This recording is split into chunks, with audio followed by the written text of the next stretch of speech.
A hard-fought battle in Milwaukee tonight as Luka and the Mavericks refuse to go away, but the same could be said for Giannis and the Bucks, who answered the bell every time they needed to. Had a shot late, it did not fall, and the Mavericks fall to Milwaukee 112-109. Welcome to Mavs Live, brought to you by Frontier Communications. Dana Larson, along with Jeff Skinwade and Devin Harris. And Devin, they were right there all night long. They just never could get over the hump. They couldn't. I thought defensively they were solid all night long. Three-point shooting was better in the second half. KP got hot in that fourth quarter. Tim kind of kept a minute in that third quarter, but just not enough buckets late game to kind of get over the top. Yeah, I kind of look at it, Devin, as do I want to be overly emotional about it or not? Because I'm disappointed anytime the Mavericks lose. But if you had told me going into this game, man, Porzingis isn't going to be able to buy a bucket for the first 3 quarters of the game, I would have thought we're in serious, serious trouble. The Mavericks did show a lot of grit, a lot of heart tonight, but just couldn't get enough to go right for them to pull off the victory on the road. And the shots were tough to come by for so much of the night. It almost felt sort of, you know, I don't know, like you expected it to be tough in the last minute, and it was.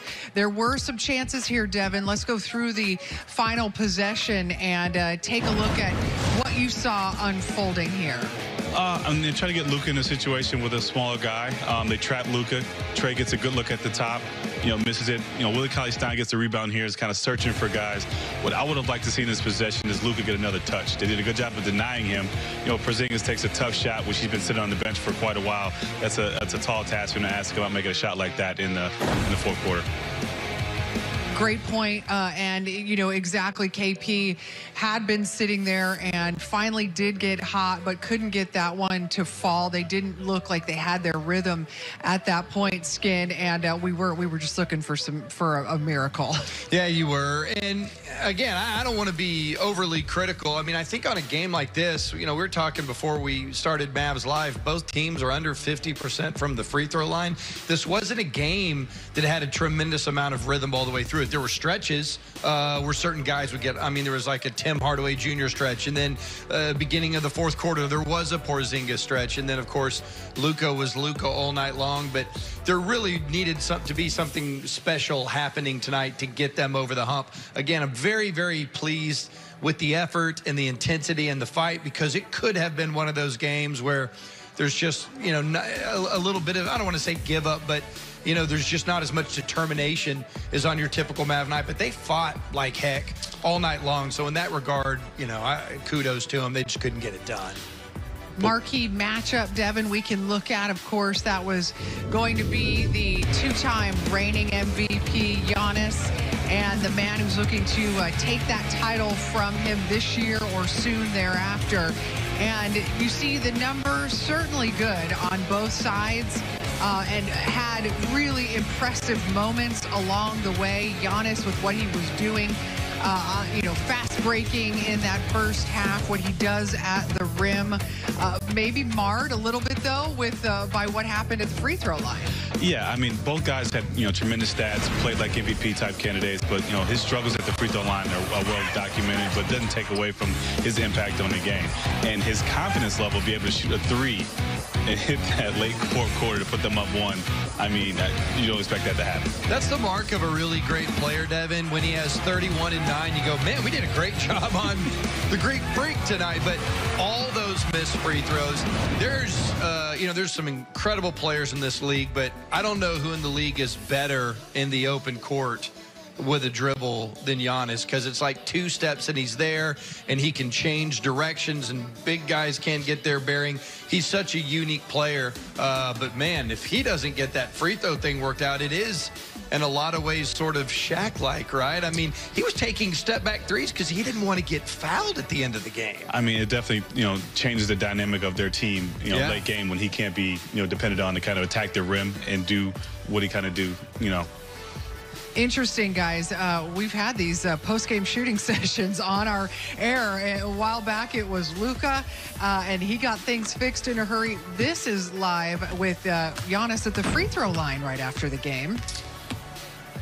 I've actually seen his shot when he was younger, and it looked a lot more fluent than it does now. I don't know what happened to it. You know, I don't know what shooting coach, but it was a lot more fluent now than it does look, you know, when he was shooting free throws and even his three-point shot. And, you know, if you guys remember the very first three he made, it was in the first quarter. He just shot right off the dribble, and I was like, oh, no, if he's going to be doing that tonight, that's a problem. But that went away really, really fast, and if it wasn't right at the rim, he wasn't getting it to drop tonight.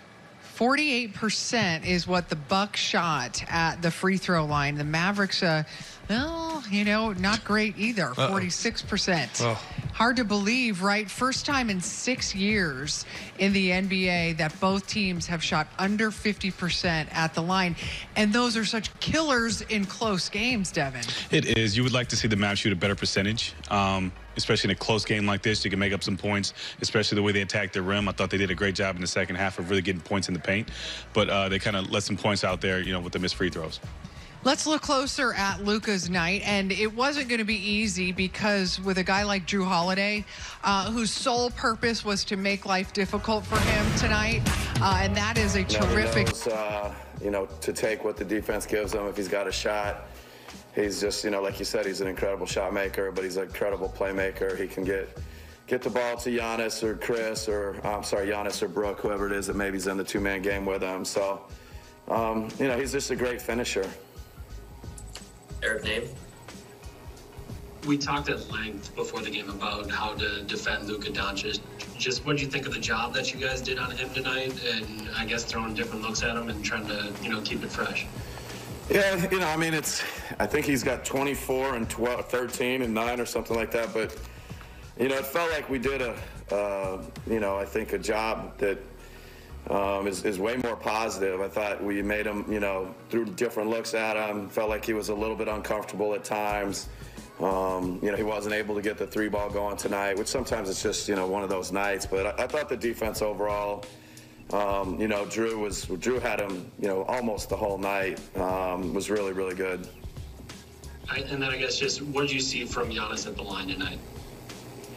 Yeah, no, he's just got to keep working through it. You know, just a couple of ones laid, you know, back rim, just right on target, or, you know, they looked good. So, you know, he's just got to keep working through the free throw line, continue to put the time in, you know, grow his confidence and step up and make them. He's obviously had bad nights before. What does the message sound like? Does it change at all over time, or just how do you kind of try to support him? No, just keep getting there, man. You're going to keep getting reps. You're going to keep getting opportunities. That's how he's going to get better. Is just keep getting there, keep going there, step up with a lot of confidence, keep putting the time in before and after practice. He's just going to continue to, he'll get better. Alta Silva in Argentina. You're still on mute.